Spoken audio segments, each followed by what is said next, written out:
at that point, everything's really uncertain. You don't know.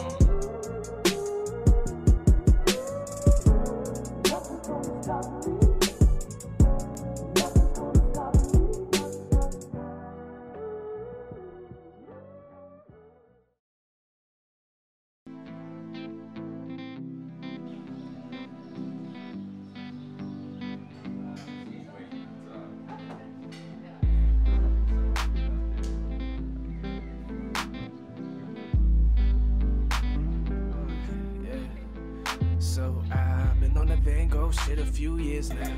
Feel like I've been chasing each fit down. Boys send me to submission, so I do not have to listen to the ignorant bullshit and never tears down. And I'm murderous, the way I kill these beasts, ho. Found beauty in the struggle, better with each go. And large stressing of aggression, just pressing to the blessing. I was 21 at the time that I got injured.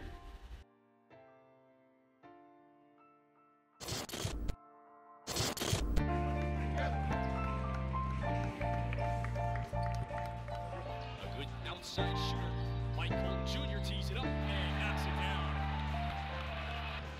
Yeah, so I went to go get an MRI done, and we were waiting on the results. And my coach called me to come meet as well.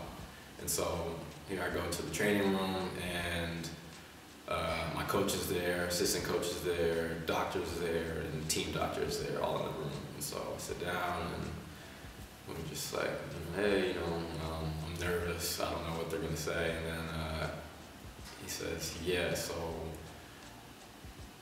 depending on like what you want to do with your career, if this is your last season playing basketball and you've only got 10 games or something left or whatever, like maybe you could just play through this. Like it would hurt, but you could play through the pain, and that would be that. I probably wouldn't play at a highly competitive level after that, But if you intend to play for a while longer at a highly competitive level, you're going to need to have surgery on this.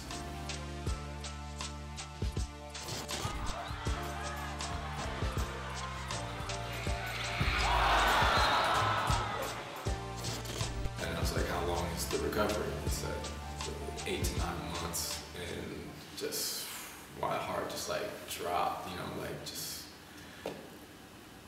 I remember that feeling, just like I just wanted to just like leave the room as soon as possible, just be alone or something, just because just overwhelmed with emotion, because you work so hard at preparing for a season, you work so hard in the preseason when you're with your team, games are already going, you're in season, you think the season's gonna go one way, and then all of a sudden, like, boom, like, no, you're not playing basketball for 9 more months.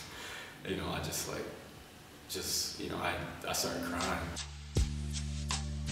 Any athlete that's been through a serious injury knows the feeling of being told that you can't do what you love for an extended period of time. It really hurts, and it's a hard thing to go through, but as I can look back at now, it's a part of the journey, part of my journey, and part of a lot of people's journeys, but when you're going through it, it's extremely, extremely difficult.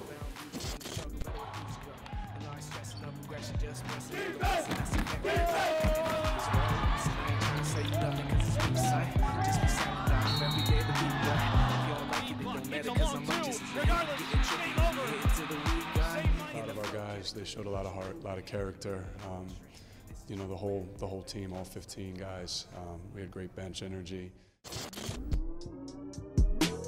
Next honoree was a 4-year starter and 2-time captain, also an outstanding athlete. He will graduate as the 5th leading scorer in program history. Over his great career, he was named All-Conference by the Northeast 10, ECAC, and Doctronics All-East. Away from his sport, he has worked extensively with the Woodside Juvenile Rehabilitation Center, where he has served as a mentor, monitor, and teacher, and where he established a volunteer program at the center with other St. Michael student athletes. From the men's basketball team, the 2015 Victor B. Lemieux Award is presented to Mike Colton.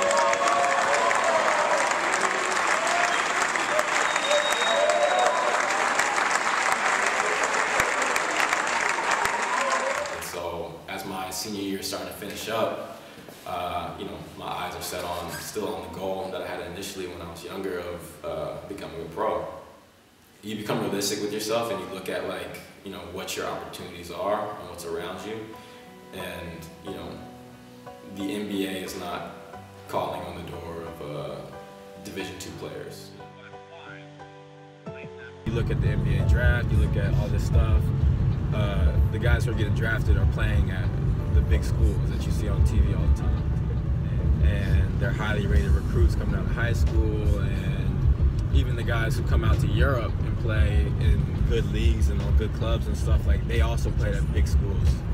And I went to a Division II school, so I didn't have any D1 offers.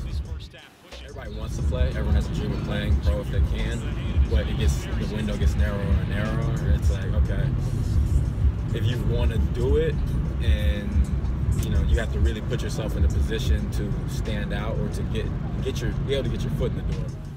And so your eyes they become set on going to Europe or Asia or somewhere around the world where you could potentially have an opportunity to play basketball for money, and continue to live out your dream of being a pro athlete. You start to try and figure out how you're going to find an agent, or just learn about what does this mean now? Okay, like I'm not going to get drafted and I'm not going to the NBA, but I want to be a pro. Like how do I do that? And so you start going on the internet and trying to figure out anything you can, or if you know somebody that's played overseas, you reach out to them and ask for their experience. So I didn't know exactly how or where, but I just knew I wanted to go, to prove to myself and that yes, I can make it as a pro, even though I didn't start off at the highest of levels. I can play. I looked at my options for trying to make it as a pro. I was like, okay, what do I have to do? Okay, you need an agent, you need exposure, So my college year ended. I clipped together my own highlight tape. I packaged that together with a basketball resume, like a CV of this year these stats, this year these stats, played in the summer for this travel team, my contact information, email, phone number, all that. Just started shipping it out to agencies and whoever I could. It took weeks to do it because I'd never done something like that before, but I was like, okay, I started looking at other people's highlight tapes. How do I make it?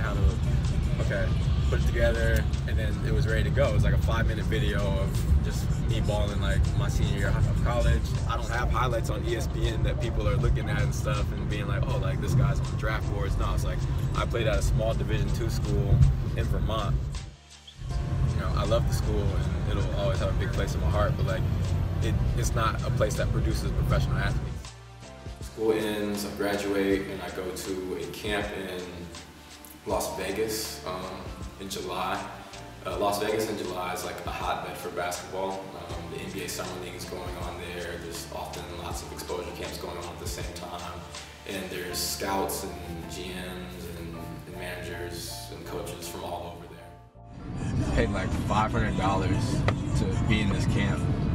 And it's a 2-day thing in Las Vegas, and they put you up in a hotel, and then you're just it's 2 days of first day's drills and stuff and skill work and testing your vertical and all your different measurements and stuff, and then you got a jersey with a number on it, and that's you. That's your ID for the camp or whatever. And so I was there, and there's other guys there from bigger schools and everything, and then there's also guys there who never really played college ball. It's just if you paid for the camp, you could go.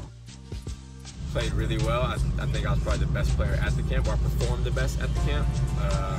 My team won all 3 games. I was putting up really great numbers.